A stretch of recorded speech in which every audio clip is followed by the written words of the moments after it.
Hey, StarCraft 2 fans, welcome back to the Kraft Gaming Cup tournament. This is game 8 of the series. We will be now casting Cheeseblock versus Mouse, which is the top group, one of the top groups.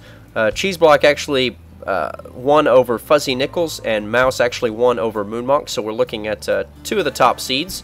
This should be a very interesting series between these two players. It is a Terran versus Terran here on Metalopolis. We do have Cheeseblock spamming away with the SCVs up here at the 12 o'clock position. Down here at the 8 o'clock position, we do have Mouse, the blue Terran. So both players, where is this SCV going? Very odd placement for that supply depot, so a little bit unusual there. Obviously going to get that early detection off down on that hidden part of his base, but a little bit unusual in terms of SCV placement. We do have the SCV moving out here to do a little bit of scouting, so both of these players, very good players. If we take a look over at the APM tab, we'll see Cheeseblock obviously spamming away while the blue player doing slightly less spamming, but still spamming away as well. So I'm very much looking forward to this matchup. I am a Terran player myself, so I do like watching Terran versus Terran. I really enjoy the positioning of tanks and watching the positioning of Marines and Vikings and whatnot. It's a little bit more like a chess match than some of the other games because it really does a lot depend on thinking ahead and thinking of positioning and high ground positioning and not getting caught out of position is the main thing. Very intricate matchup in terms of skill, in my opinion. Barracks being thrown down here next to the command center for the blue Terran player. Cheeseblock with his SCV moving it around, making constellations and diagrams and whatnot with it. While the blue Terran player continuing to just macro up those SCVs. We do have a refinery just now finishing up for the blue player. The refinery looks like it's been finished for a little while for the pink player. And the barracks not actually being thrown down at the front door for either player, so not looking to wall off or prevent any sort of early aggression in terms of creating a wall. We do have both barracks producing Marines, both orbital commands on the way. Take a look over here at the production tab. We do notice another supply depot going down for the pink player Cheeseblock a little bit earlier than his opponent Mouse. We do have the first mule coming down here for the blue player and a Marine standing guard up here at the top of the ramp just to ensure that no SCV is able to sneak by. We do have one SCV over here on the watchtower, so very good positioning, able to capture any sort of shenanigans that might be going on here in the middle part of the map. But realistically, without any sort of detection in this part of the map, probably not going to be very effective. We do have a factory going down for the pink player. We do not have a factory on the way for the blue player, but actually have a second barracks. So we're going to see a little bit different playstyle here. Could see some early aggression just from Marines. We do have a tech lab on the way, so could be looking to get STEM. That would be a very effective tech route. From the factory here, we could see some Hellions, or we could actually see a direct transition into tanks. I would like to see some Hellions early on, just to deal with those early Marines. Hellions are very effective in dealing with those types of attacks. And over here in the Shroud, we do actually have a starport, so we are looking at the Destiny Cloudfist, the 111 build. So potentially could see a Hellion drop here. I would really love to see that from these players. Tech lab going down on the factory, so potentially not, unless he's going to do Blue Flame, which would really be fun. Blue Flame Hellions are very exciting to watch because they do so much damage so quickly against those any light units, especially SCVs.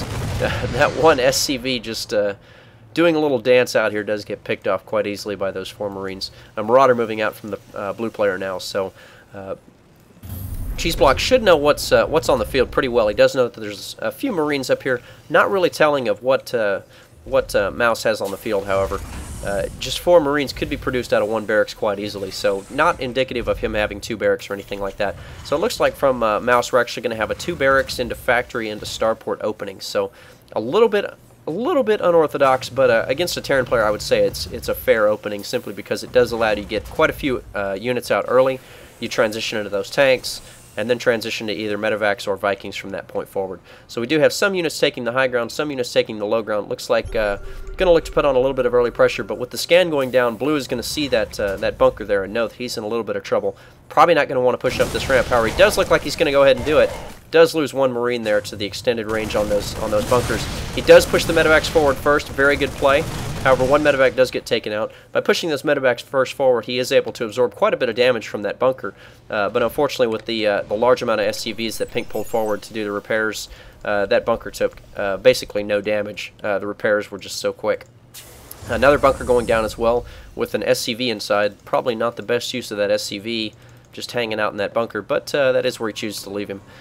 So we do have a small group of Marines, a little bit of damage on that Marauder, and a little bit of damage on that Marine. One tank coming out. We do see that siege mode not yet on the way yet. However, we do have one Banshee pushing across the field here. One turret down here in a very good location. One turret in his base, which is going to do a little bit of damage to this Banshee. The Banshee taking a lot of damage from that turret. These Marines pushing forward here. Oh, the Banshee being taken out by that second turret. Terrible, terrible, unfortunate thing to happen to that Banshee moving across the base there. Very, very unlucky just to move into this area where it's covered by both turrets. Very, very unfortunate positioning for him. Almost said terrible, terrible damage, but that would have been very unfortunate for me. So we do see, looks like it's going to be a drop here. However, he's going to get sighted by this Banshee.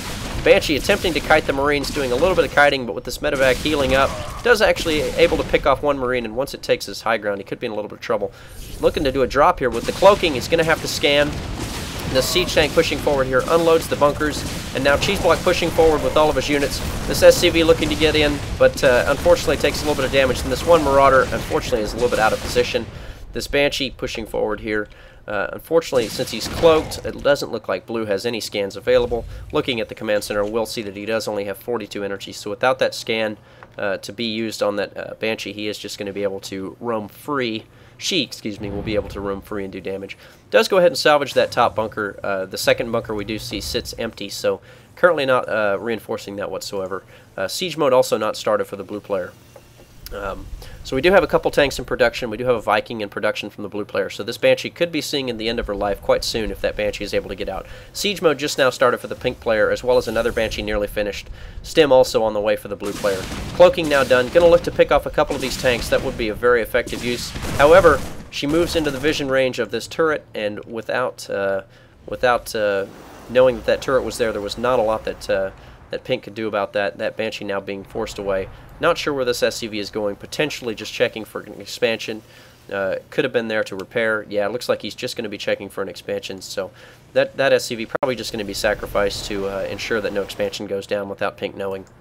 This Banshee pushing back across the map here. Only 34 health, so unfortunately I don't think she's going to be able to do a lot of damage aside from asserting maybe just a small amount of map control or picking off a stray unit here or there. She does check the watchtower to ensure that there's no unit there. She is now on attack move back up toward the top of the map.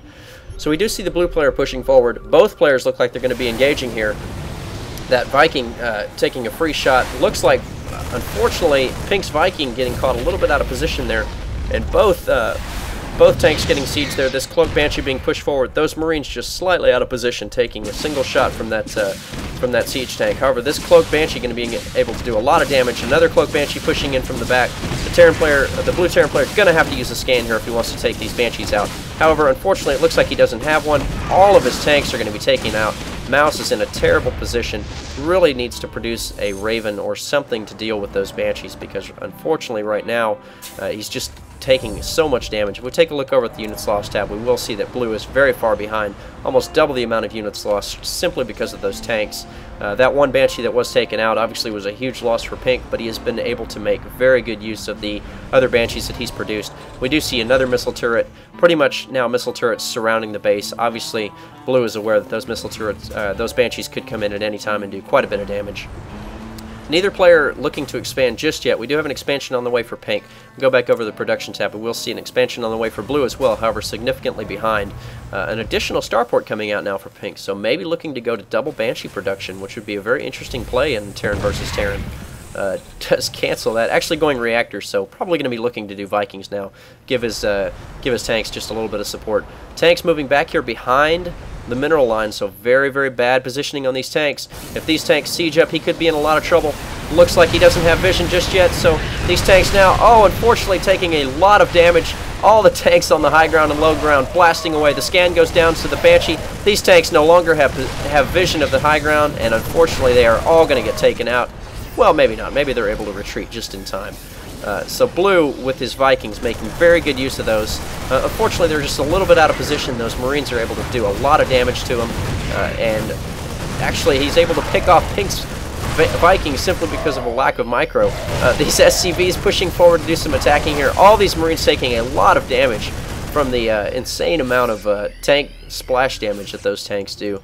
Didn't even need to siege those tanks, just pushed forward and barreled right into him, doing a lot of damage. So a lot of SCVs coming down here to repair. That could be a little bit excessive, bringing 7 SCVs down to repair all at once, but I guess he wants to get those units up and running as quickly as possible. We do see the orbital command now moving over to land at Cheeseblock's natural expansion, and Mouse throwing down the perfect scan. Going to see this expansion timing, know exactly when it's landing, and we will see this other orbital command probably going to be landing very soon. Does have the rally point set to produce SCVs, however, I would imagine that that expansion is going to be going down very soon.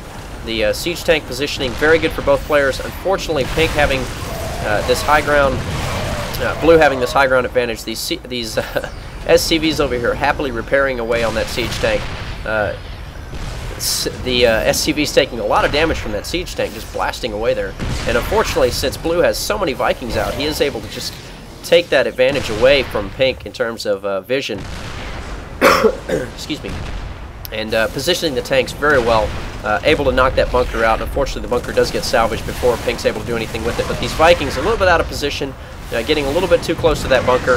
And now with only 2 siege tanks, does have a lot of SCVs down here to repair. So very good play from Blue in terms of keeping his units very healthy and very well repaired. So now Blue looking to make a play. Siege tank's just out of range of all the attacking units. Looks like he's going to stair-step his way forward until he's able to effectively attack this expansion. And now with vision, any production that's going to go down, looks like the siege tanks are going to be able to completely knock that out. Cheeseblock in a lot of trouble here. He's not able to push forward because he doesn't have enough Vikings, and his tank line is basically just a little bit out of position. The 2 Vikings that are there getting caught a little bit out of position, could get picked off quite easily here. The units just being rallied forward to attack all on their own because they're not in a hold position, so very unfortunate. Would like to see these tanks pushed up, maybe this tank pushed forward. We'll see that tank just barely in position to do damage. If he could just get these Vikings over there in position to give vision to those tanks. We do see double Viking production, another Banshee being produced. That could be very effective. The scan now has gone down, so that Banshee should be taken out with pretty good ease. However, unfortunately, it looks like Mouse getting caught a little bit out of position here. Both of those tanks, all of his tanks have gone down with the exception of this one, but the Marines were able to outmass Cheeseblock's Marines and now have pushed forward, and these SCVs are just sitting ducks. This this siege tank just blasting away on that Viking which had landed, and all these SCVs are just getting completely decimated here. The siege tank just doing so much damage. This one Viking up here on the high ground, or this one siege tank up here on the high ground, does get taken out with relative ease from these Vikings. However, the Vikings have all gone down from the Blue player now. One more coming in to provide some support. This expansion now has finally gone down. The Banshees just are not enough, and the Blue player looks like he's going to push his way forward to victory here. The Pink player does decide to pull all of his SCVs to attack, but does call the GG. Unfortunately, the Banshee play was just not enough to get him out of that. If we take a look over at the Units Lost tab, Pink did actually lose nearly twice the amount of resources that Blue did, and simply that I think that was because of the positioning of the tanks back here and stair-stepping them forward until he was able to shell away on the expansion, and then finally just saying, you know what, I'm just going to push in. He just absolutely pushed forward, took out what little defense that Pink had here. The Banshees were just not effective as they were at one point because with the double orbital command he was able to just scan away very easily and continue pumping units over to this side of the map. So after all was said and done, once that expansion went down, that was pretty much the end of the game for Cheeseblock. So we'll be moving forward now to Game 9 of the series, which is going to be Game 2 between Cheeseblock and Mouse. If you guys have any questions or comments, please leave them down below. Hope you guys enjoyed watching this cast. If you did, please feel free to subscribe. I would really appreciate it. We'll see you guys in Game number 9. Thanks for watching.